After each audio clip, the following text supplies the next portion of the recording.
spacebar and drift in space among asteroids and asterisks. The ampersands of time run through your fingers. The crescent moon is a closed parenthesis. Contract, ha! The keys strike sparks against the platen of platinum. The carriage is drawn by 6 white minks. And now you're in a concert hall at the console of the great Corona. Around the vast hall are busts in marble of the great composers. Beethoven, Brahms, Bach, Puddifaff, Honeybun, Schubert, Smigley, Dorset. The audience is hushed and expectant. The conductor comes out, bows, turns to you. The following, when performed by you and by us, will constitute a complete and binding concerto between us. You nod your assent. The baton is raised.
That, ladies and gentlemen, was Daydream number 8. Our concerto for typewriter comes in several sizes, including those in 2, 3, or 4 movements. Also, we are equipped to deliver on order a cantata for a cantometer. Next. My name is Humphrey McDougal. Well, how do you do? I'm a cultured and sensitive young man, deeply interested in the arts. I see. And for some time now, I've been worried about the fact that my fiancée seems less and less to care about sharing my enthusiasm. She does, eh? Oh, she prefers to think and talk about movies and crooners and sensational murder trials.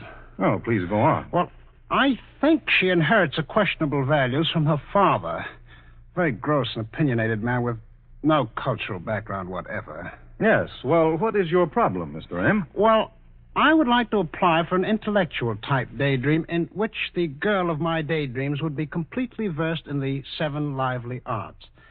Have you got anything like that around? You bet we have. There's a very fine aesthetic daydream, the 24D, which would be very glad to have you try out. It's fully equipped with a cultured father and, if required or desired, 2 spare cultured brothers. Oh, do you mind if I try it? Glad to have you. That's what we're here for. No obligation to buy.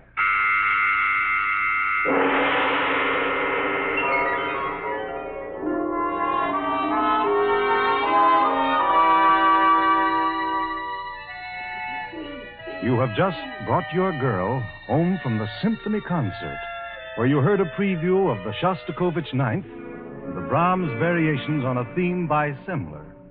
You are sitting in the living room.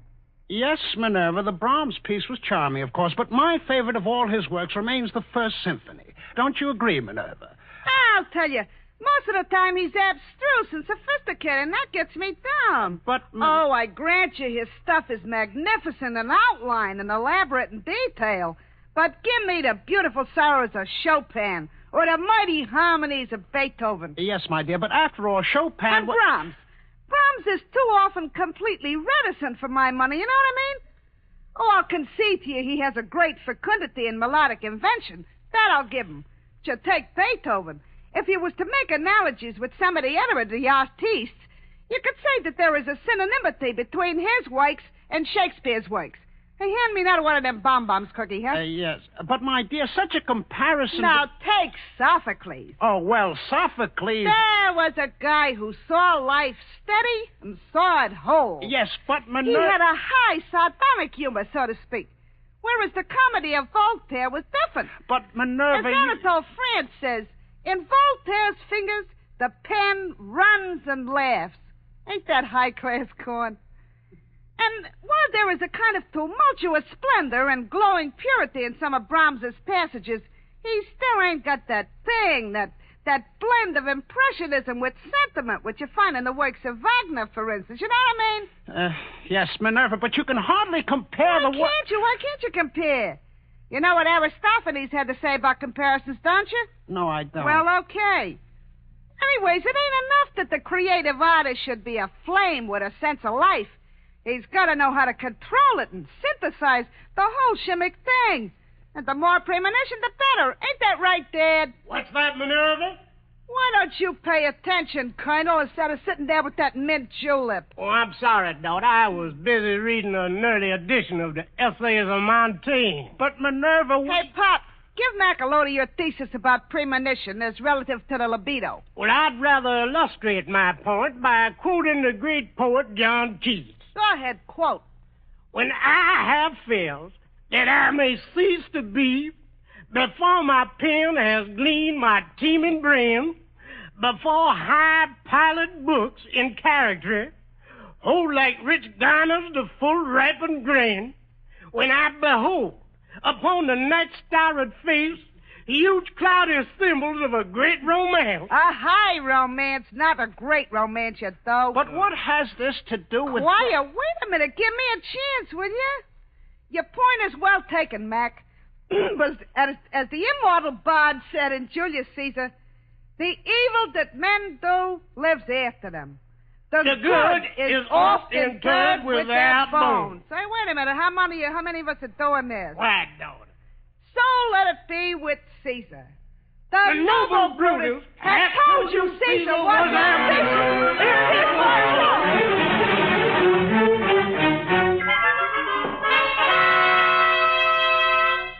Do you think that's anything you could use, Mr. McDougal? No. And if that's a sample of the kind of daydreams you're carrying, I don't want any part of them. Why, it's insulting and ridiculous, and furthermore... But, my dear man, that's only one of several... I'm not interested. Good day.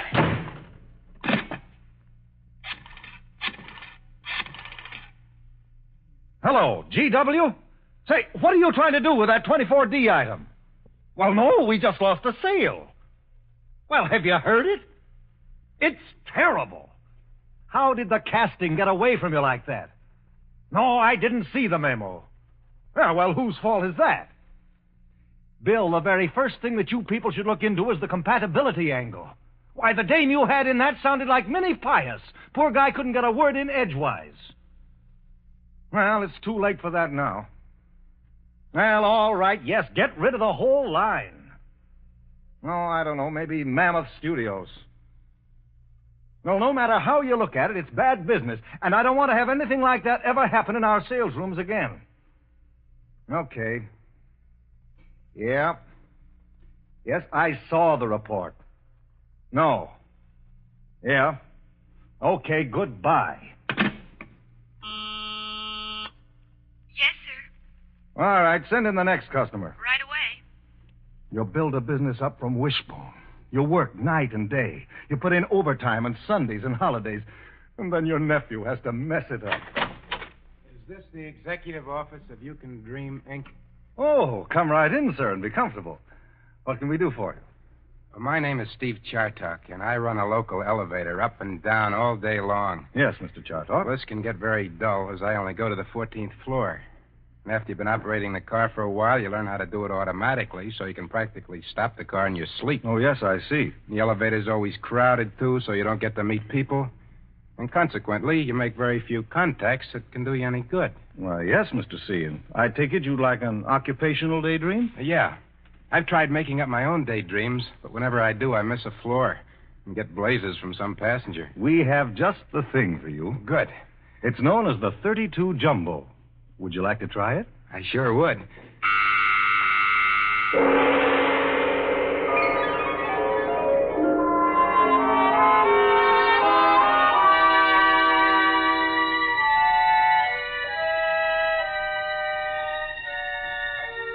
You take over the elevator on the late shift. It looks the same as it's always looked, but you know there are subtle differences. The elevator is crowded as usual. You make all the stops up to the 14th floor. The last passenger to get off is a very cute little number with very dark eyes. She is about to leave the car when something makes her hesitate. Do you go higher? Not as a rule, madam. This is the last local stop. You have to catch the express car if you want to go higher. Well, I would like to go to the top floor. Yes, ma'am. Express is just across the hall. Oh, thank you very much. Oh, just a minute, miss. Come back. I'll, take you. Oh, thank you.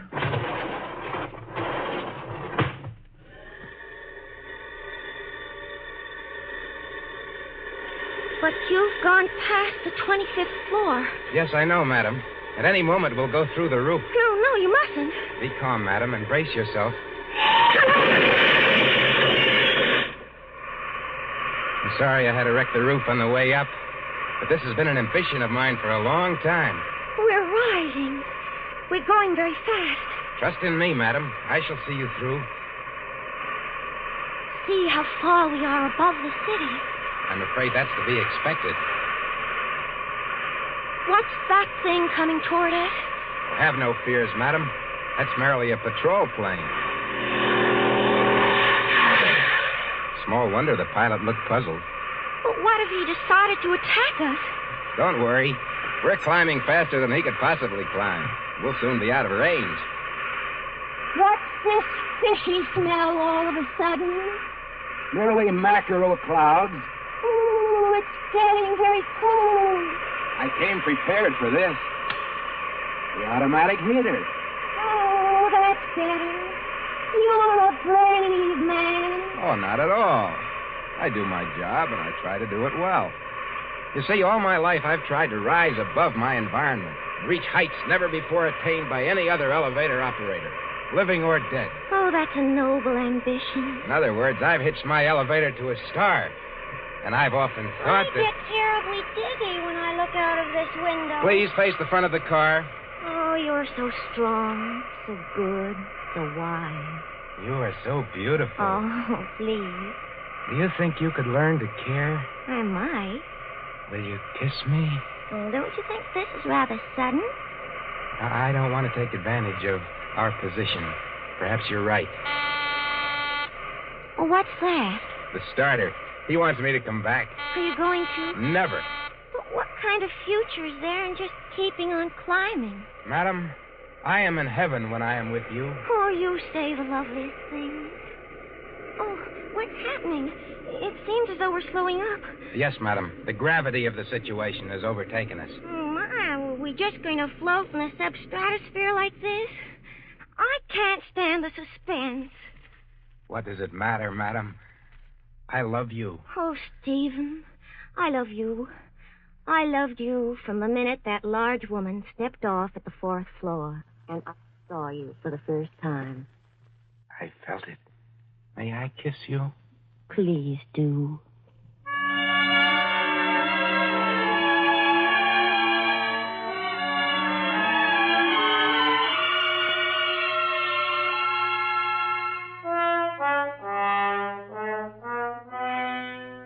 Well, then what happens? Well, and you wake up on the 14th floor. Oh. However, if you'd like daydream number 60A, we can carry you further along. Well, I would like that. Well, send in your application, and please mention the Columbia Broadcasting System when you send it in. Yes, sir. Next? I'm a clerk. A clerk, did you say? Yes. I've always wanted to dream about being a big man in big business. I've never known where to begin. I see. Would you be interested in a daydream involving chairmanship of a board of directors? Oh, that would be splendid. Could there be as many as 20 men on the board? That's simple enough to arrange. Would you care to deliver a speech at, say, an annual meeting of stockholders? If you've got anything along that line. Oh, we just happen to have. And moreover, we can use a man like you.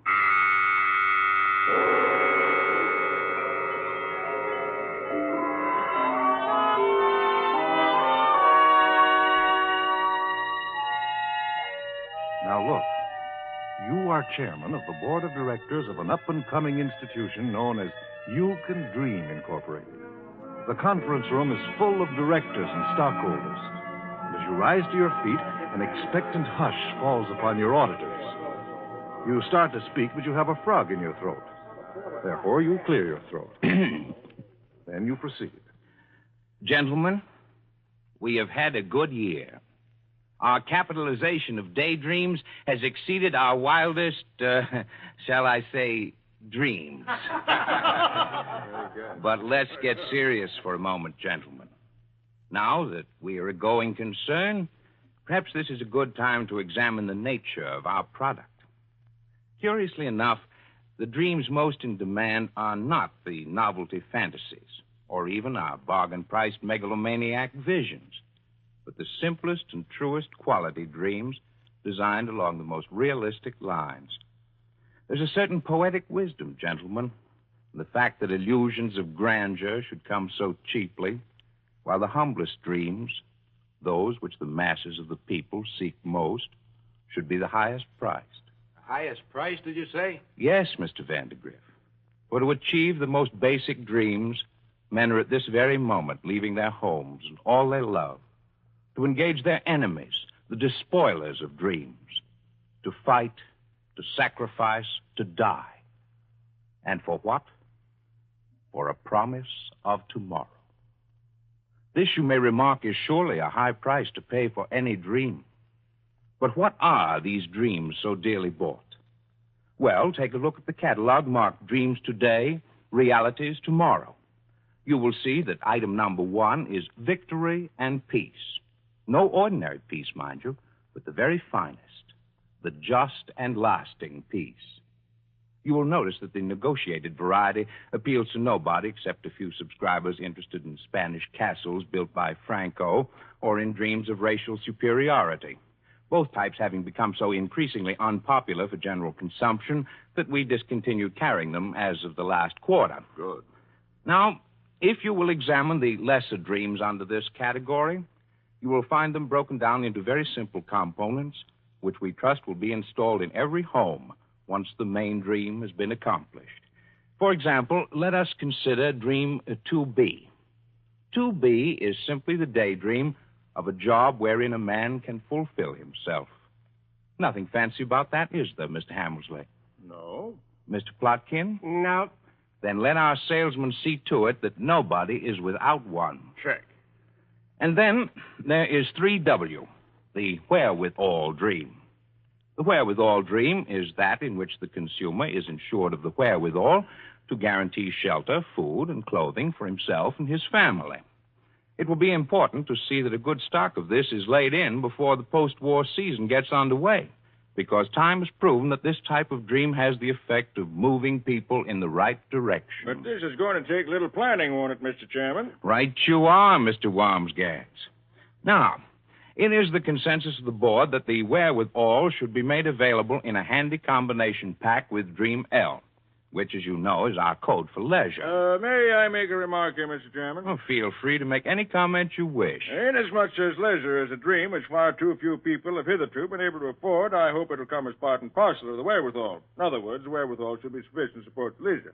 Mr. Wamsgans, you are cooking on high octane. Thank you. Well, now, gentlemen, I just want to conclude with a note of warning. We must face the fact that our inventory will have to be sharply reduced as the fortunes of war improve.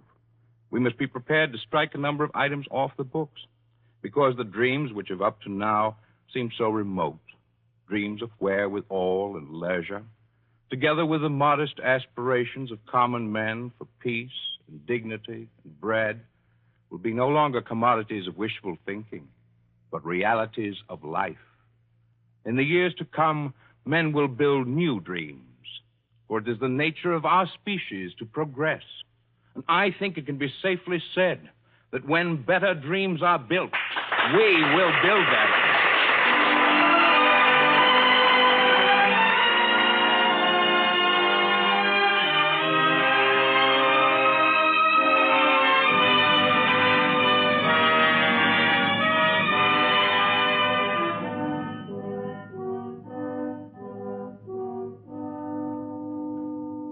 Next?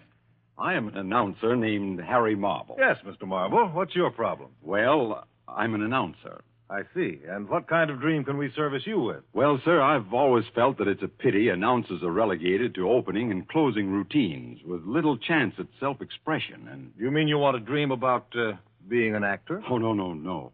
I'd just like to be featured in a daydream whereby I could still announce, but with style and dash.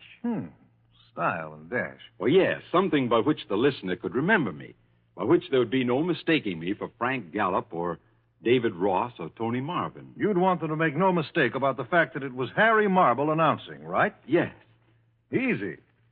What you want is Closing Routine Daydream 2930.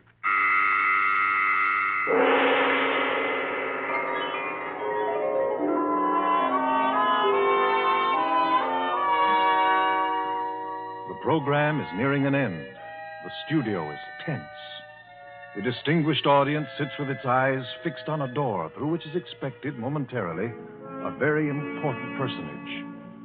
At a CBS microphone in a press box high above the studio sits Bob Trout, famous radio reporter.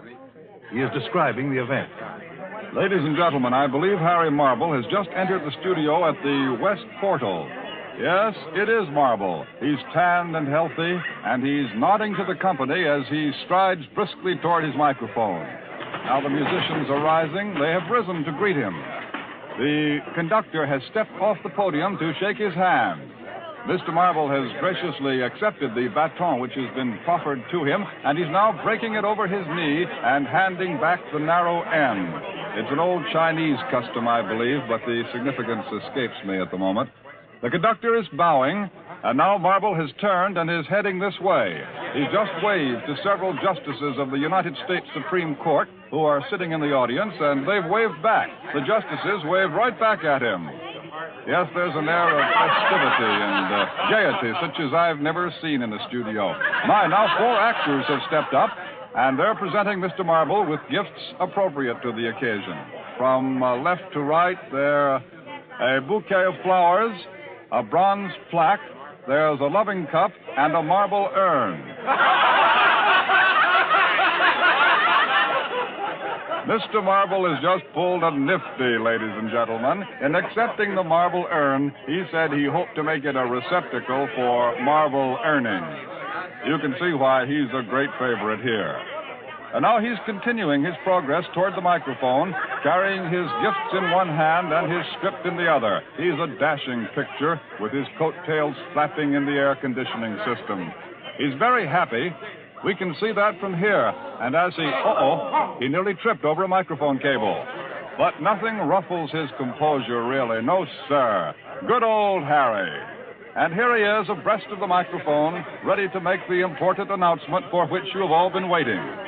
Ladies and gentlemen, the next voice you hear will be that of Harry Marble. There he goes.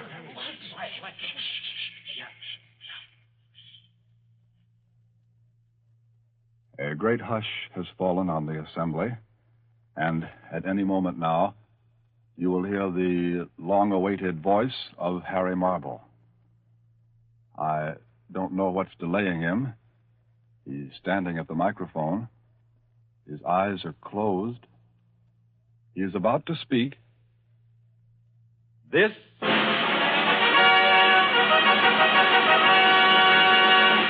is Harry Marble.